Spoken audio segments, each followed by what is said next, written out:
Hi friends, welcome back to Indian Polity Series. Class 2 ಮೂಲಭೂತ ಕರ್ತವ್ಯಗಳು fundamental duties ಇವತ್ತಿನ class ಆಗಿರುತ್ತೆ. ಮೂಲಭೂತ ಕರ್ತವ್ಯಗಳು ಈ ಫಂಡಮೆಂಟಲ್ ಡ್ಯೂಟೀಸ್ ಇವುಗಳನ್ನ ಸಂವಿಧಾನದ ಭಾಗ 4A ಹಾಗೂ ವಿಧಿ 51A ಅಡಿಯಲ್ಲಿ ಗುರುತಿಸಲಾಗಿದೆ. ಪ್ರಸ್ತುತ ಒಟ್ಟು 11 ಮೂಲಭೂತ ಕರ್ತವ್ಯಗಳಿದ್ದಾವೆ. ಈ ಮೂಲಭೂತ ಕರ್ತವ್ಯಗಳು ನ್ಯಾಯರಕ್ಷಿತವಾದವುಗಳಲ್ಲ, ಅಂದ್ರೆ ಇವುಗಳ ಉಲ್ಲಂಘನೆಗೆ ನ್ಯಾಯಾಲಯದ ಮೊರೆ ಹೋಗುವಂತಿಲ್ಲ. ಆದರೆ ಕಾನೂನುಗಳ ಮೂಲಕ ಇವುಗಳನ್ನ ಜಾರಿಗೊಳಿಸಬಹುದಾಗಿರುತ್ತೆ. ಸ್ವರನ್ ಸಿಂಗ್ ಸಮಿತಿಯ ಶಿಫಾರಸ್ಸಿನ ಆಧಾರದ ಮೇರೆಗೆ 42ನೇ ಸಂವಿಧಾನ ತಿದ್ದುಪಡಿ ಕಾಯ್ದೆ 1976ರ ಮೂಲಕ ಈ ಮೂಲಭೂತ ಕರ್ತವ್ಯಗಳನ್ನ ನಮ್ಮ ಸಂವಿಧಾನಕ್ಕೆ ಸೇರಿಸಲಾಗಿದೆ. ಇವುಗಳು ಕೇವಲ ಭಾರತೀಯ ಪ್ರಜೆಗಳಿಗೆ ಮಾತ್ರ ಅನ್ವಯಿಸುತ್ತವೆ. ವಿದೇಶಿಯರಿಗೆ ಈ ಮೂಲಭೂತ ಕರ್ತವ್ಯಗಳು ಅನ್ವಯ ಆಗೋದಿಲ್ಲ. ಈ ಮೂಲಭೂತ ಕರ್ತವ್ಯಗಳನ್ನ ಸಂವಿಧಾನಕ್ಕೆ ಸೇರಿಸಿದಾಗಿನಿಂದ ಇದುವರೆಗೆ ಒಟ್ಟು ಕೇವಲ 1 ಬಾರಿ ಮಾತ್ರ ತಿದ್ದುಪಡಿಯನ್ನ ತರಲಾಗಿದೆ. ಈ ಮೂಲಭೂತ ಕರ್ತವ್ಯಗಳನ್ನ USSR ಸಂವಿಧಾನದಿಂದ ಎರವಲು ಪಡೆದುಕೊಂಡಿದ್ದೀವಿ. ಒಂದೊಂದಾಗಿ ಈ ಮೂಲಭೂತ ಕರ್ತವ್ಯಗಳನ್ನ ನೋಡೋಣ. ಫಸ್ಟ್ ಒನ್, ಸಂವಿಧಾನ, ರಾಷ್ಟ್ರಧ್ವಜ, ರಾಷ್ಟ್ರಗೀತೆ, ರಾಷ್ಟ್ರ ಚಿಹ್ನೆಗಳಿಗೆ ಗೌರವ ನೀಡುವುದು ಪ್ರತಿಯೊಬ್ಬ ಭಾರತೀಯ ಪ್ರಜೆಯ ಆದ್ಯ ಕರ್ತವ್ಯವಾಗಿರುತ್ತೆ. ನಾವು ಈ ಹಿಂದೆ ನೋಡಿದ್ವಿ ಅಲ್ವಾ, ಈ ಮೂಲಭೂತ ಕರ್ತವ್ಯಗಳು ನ್ಯಾಯರಕ್ಷಿತವಾದವುಗಳಲ್ಲ, ಅಂದ್ರೆ ಇವುಗಳ ಉಲ್ಲಂಘನೆಗೆ ನ್ಯಾಯಾಲಯದ ಮೊರೆ ಹೋಗುವಂತಿಲ್ಲ. ಆದರೆ ಕಾನೂನು ಮಾಡುವ ಮೂಲಕ ಇವುಗಳ ಉಲ್ಲಂಘನೆಗೆ ಶಿಕ್ಷೆ ನೀಡಬಹುದು ಅಂತ ನೋಡಿದ್ವಿ ಅಲ್ವಾ. ಸೊ ಈ ರಾಷ್ಟ್ರಧ್ವಜ, ಸಂವಿಧಾನ, ರಾಷ್ಟ್ರಗೀತೆಗೆ ಸಂಬಂಧಪಟ್ಟಂತೆ the prevention of insults to national honour act 1971 ಅನ್ನ ಸಂಸತ್ತು ಜಾರಿಗೆ ತಂದಿದೆ. ಯಾವುದೇ ವ್ಯಕ್ತಿ ರಾಷ್ಟ್ರಧ್ವಜ, ರಾಷ್ಟ್ರಗೀತೆ ಅಥವಾ ಸಂವಿಧಾನಕ್ಕೆ ಅಪಮಾನ ಮಾಡಿದ್ರೆ ಅದು ಶಿಕ್ಷಾರ್ಹವಾದ ಅಪರಾಧ ಆಗಿರುತ್ತೆ.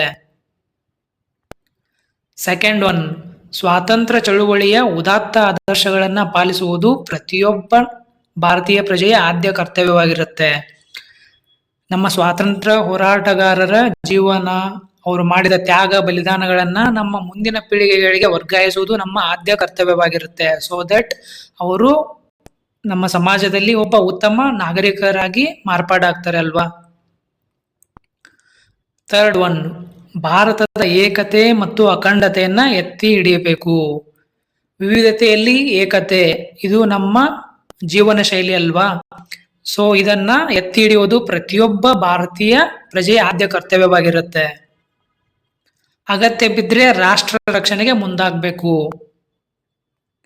ಫಿಫ್ತ್ ಒನ್, ಧರ್ಮ, ಭಾಷೆ ಅಥವಾ ಯಾವುದೇ ಪ್ರದೇಶದ ಭೇದ ಭಾವವಿಲ್ಲದೆ ಸಹೋದರತ್ವ ಮನೋಭಾವನೆಯನ್ನ ಬೆಳೆಸ್ಕೊಳ್ಬೇಕು ಮತ್ತು ಮಹಿಳೆಯರಿಗೆ ಗೌರವವನ್ನ ನೀಡುವುದು ಪ್ರತಿಯೊಬ್ಬ ಭಾರತೀಯ ಪ್ರಜೆಯ ಆದ್ಯ ಕರ್ತವ್ಯವಾಗಿರುತ್ತೆ. 6 ಭಾರತದ ಶ್ರೀಮಂತ ಸಾಂಸ್ಕೃತಿಕ ಪರಂಪರೆಯನ್ನ ಸಂರಕ್ಷಣೆ ಮಾಡಬೇಕು ಅಂತ ಹೇಳುತ್ತೆ. 7 ಈ ನಿಸರ್ಗ ಸಂಪತ್ತು ಇದೆ ಅಲ್ವಾ, ಅರಣ್ಯ, ನದಿ, ಸರೋವರ, ವನ್ಯಜೀವಿಗಳನ್ನ ರಕ್ಷಿಸುವುದು ಮತ್ತು ಪ್ರಾಣಿಗಳ ಮೇಲೆ ದಯೆ ತೋರಿಸುವುದು ಅಂತ ಹೇಳುತ್ತೆ. ಈ ಭೂಮಿ ಕೇವಲ ಮನುಷ್ಯರಿಗೆ ಅಷ್ಟೇ ಅಲ್ಲ ಅಲ್ವಾ, ಮನುಷ್ಯರಿಗೆ ಎಷ್ಟು ಹಕ್ಕಿದೆ ಅಷ್ಟೇ ಹಕ್ಕು ಈ ವನ್ಯಜೀವಿಗಳಿಗೂ ಕೂಡ ಇದೆ ಅಲ್ವಾ. ಸೊ ಹಾಗಾಗಿ ಅವುಗಳನ್ನ ರಕ್ಷಣೆ ಮಾಡಬೇಕು ಹಾಗೂ ಅವುಗಳ ಮೇಲೆ ದಯೆಯನ್ನ ಹೊಂದಬೇಕು ಅಂತ ಹೇಳುತ್ತೆ. ಹಾಗಾಗಿನೇ ನಮ್ಮ ಸಂಸತ್ತು ಏನ್ ಮಾಡಿದೆ, ವೈಲ್ಡ್ ಲೈಫ್ ಪ್ರೊಟೆಕ್ಷನ್ ಆಕ್ಟ್ 1972 ಅನ್ನ ಜಾರಿಗೆ ತಂದಿದೆ. ಸೊ ದಟ್ ವನ್ಯಜೀವಿಗಳಿಗೆ ತೊಂದರೆ ಕೊಡೋದಾಗ್ಲಿ ಅಥವಾ ಅವುಗಳನ್ನ ಬೇಟೆ ಆಡುವುದಾಗ್ಲಿ ಇವು ಶಿಕ್ಷಾರ್ಹ ಅಪರಾಧವಾಗಿರುತ್ತೆ. 8th ವೈಜ್ಞಾನಿಕ ಮನೋಭಾವನೆ, ಮಾನವೀಯತೆ ಮತ್ತು ಸುಧಾರಣಾ ಚಿಂತನೆಗಳನ್ನ ನಮ್ಮ ಮುಂದಿನ ಪೀಳಿಗೆಗಳಲ್ಲಿ ಬೆಳೆಸಬೇಕು ಅಂತ ಹೇಳುತ್ತೆ. ಇದರ ಮೂಲ ಉದ್ದೇಶ ಇಷ್ಟೇ, ಮೌಢ್ಯತೆಗಳನ್ನ, ಮೂಢನಂಬಿಕೆಗಳನ್ನ ಸಮಾಜದಿಂದ ಒಡೆದಾಕೋದಾಗಿರುತ್ತೆ. ವೈಜ್ಞಾನಿಕ ಮನೋಭಾವನೆಯನ್ನ ಬೆಳೆಸಿದ್ರೆ ಮುಂದಿನ ಪೀಳಿಗೆಗಳಲ್ಲಿ ಸೊ ಮೌಢ್ಯತೆ ಆಟೋಮೆಟಿಕ್ ಆಗಿ ಕಡಿಮೆ ಆಗುತ್ತೆ ಅಲ್ವಾ. 9ನೇದು ಸಾರ್ವಜನಿಕ ಆಸ್ತಿಯನ್ನ ರಕ್ಷಿಸುವುದು ಮತ್ತು ಹಿಂಸೆಯಿಂದ ದೂರವಿರಬೇಕು ಅಂತ ಹೇಳುತ್ತೆ. ಇವಾಗ ನಾವು ನೋಡಿರ್ತೀವಿ, ಸರ್ಕಾರದ ವಿರುದ್ಧ ಆಗ್ಲಿ ಯಾವುದೇ ಒಂದು ಚಳುವಳಿ ನಡೀತಿರ್ಬೇಕಾದ್ರೆ ಅಥವಾ ಮಾಬ್ ಒಂದು ದಂಗೆ ನಡೀತಾ ಇರ್ಬೇಕಾದ್ರೆ ಜನ ಏನ್ ಮಾಡ್ತಾರೆ, ಈ ಸಾರ್ವಜನಿಕ ಆಸ್ತಿ ಪಾಸ್ತಿಗೆ ಹಾನಿ ಮಾಡ್ತಾರೆ ಅಲ್ವಾ. ಪಬ್ಲಿಕ್ ಟ್ರಾನ್ಸ್ಪೋರ್ಟೇಷನ್ ಇರುತ್ತೆ, ಸರ್ಕಾರಿ ಬಸ್ಗಳಿಗೆ ಕಲ್ಲು ಹೊಡೆಯೋದಾಗ್ಲಿ ಅಥವಾ ಸುಟ್ಟಾಕೋದಾಗ್ಲಿ ಮಾಡ್ತಾರಲ್ವಾ, ಇದು ಇಂಡೈರೆಕ್ಟ್ ಆಗಿ ನಮಗೆ ನಾವೇ ಮಾಡಿಕೊಳ್ಳುವ ನಷ್ಟ ಆಗಿರುತ್ತೆ. ಯಾಕಂದ್ರೆ ನಮ್ಮ ಎಲ್ಲಾ ಜನರ ತೆರಿಗೆ ದುಡ್ಡಾಗಿರುತ್ತೆ ಅಲ್ವಾ. ಸೊ ಸಾರ್ವಜನಿಕ ಆಸ್ತಿಯನ್ನ ರಕ್ಷಣೆ ಮಾಡಬೇಕು ಮತ್ತು ಹಿಂಸೆಯಿಂದ ದೂರವಿರಬೇಕು ಅಂತ ಹೇಳುತ್ತೆ. ಇನ್ನು 10ನೇದ್ದು, ವೈಯಕ್ತಿಕವಾಗಿ ಮತ್ತು ಸಮೂಹವಾಗಿ ತಮ್ಮ ತಮ್ಮ ಕ್ಷೇತ್ರಗಳಲ್ಲಿ ಶ್ರೇಷ್ಠತೆಯನ್ನ ಸಾಧಿಸಿ ಭಾರತದ ಕೀರ್ತಿ ಪತಾಕೆಯನ್ನ ಏರಿಸುವುದು ಪ್ರತಿಯೊಬ್ಬ ಭಾರತೀಯ ಪ್ರಜೆಯ ಆದ್ಯ ಕರ್ತವ್ಯವಾಗಿರುತ್ತೆ. ಮೂಲತಃ 10 ಮೂಲಭೂತ ಕರ್ತವ್ಯಗಳು ಇತ್ತು ಸಂವಿಧಾನದಲ್ಲಿ ಭಾಗ 4 ಎ ಅಡಿಯಲ್ಲಿ. ಆದರೆ 86ನೇ ಸಂವಿಧಾನ ತಿದ್ದುಪಡಿ ಕಾಯ್ದೆ 2002 ಮೂಲಕ ಈ 11ನೇ ಮೂಲಭೂತ ಕರ್ತವ್ಯವನ್ನ ಸೇರಿಸಲಾಯಿತು. ಇದು ಏನ್ ಹೇಳುತ್ತೆ ಅಂದ್ರೆ 6ರಿಂದ 14 ವರ್ಷದೊಳಗಿನ ಮಕ್ಕಳಿಗೆ ಸಂಬಂಧಪಟ್ಟ ಆಯಾ ಪಾಲಕರು ಅಥವಾ ಪೋಷಕರು ಅವರಿಗೆ ಅಗತ್ಯವಾದ ಶಿಕ್ಷಣವನ್ನ ಕೊಡಿಸಬೇಕು. ಇದು ಅವರ ಆದ್ಯ ಕರ್ತವ್ಯ ಅಂತ ಹೇಳುತ್ತೆ. ಇದರ ಜೊತೆಗೆ ಇದೇ ತಿದ್ದುಪಡಿ ಕಾಯ್ದೆಯ ಮೂಲಕ ಸಂವಿಧಾನಕ್ಕೆ 21A ವಿಧಿಯನ್ನ ಕೂಡ ಸೇರಿಸಲಾಯಿತು.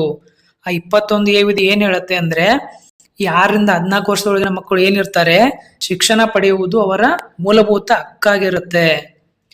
ಸೊ ದಟ್ ಇದರ ಪರಿಣಾಮವಾಗಿ ಸಂಸತ್ತು ಏನ್ ಮಾಡ್ತು, right to education act RTE act 2009 ಅನ್ನ ಮಂಡನೆ ಮಾಡುತ್ತೆ. ಇದು 1 ಏಪ್ರಿಲ್ 2010ರಲ್ಲಿ ಜಾರಿಗೆ ಬರುತ್ತೆ. ಇಷ್ಟು ಫಂಡಮೆಂಟಲ್ ಡ್ಯೂಟೀಸ್ ಮೂಲಭೂತ ಕರ್ತವ್ಯಗಳ ಕುರಿತ ಕ್ಲಾಸ್ ಆಗಿತ್ತು. ಎಕ್ಸಾಮ್ ಪರ್ಸ್ಪೆಕ್ಟಿವ್ ಅಲ್ಲಿ ಇದು ವೆರಿ ಇಂಪಾರ್ಟೆಂಟ್ ಚಾಪ್ಟರ್ ಕೂಡ. ಐ ಹೋಪ್ ಅರ್ಥ ಆಗಿದೆ ಅನ್ಕೊಂಡಿದ್ದೀನಿ. ಮತ್ತೆ ನೆಕ್ಸ್ಟ್ ಕ್ಲಾಸಸ್ ಅಲ್ಲಿ ಸಿಗೋಣ. Thank you so much.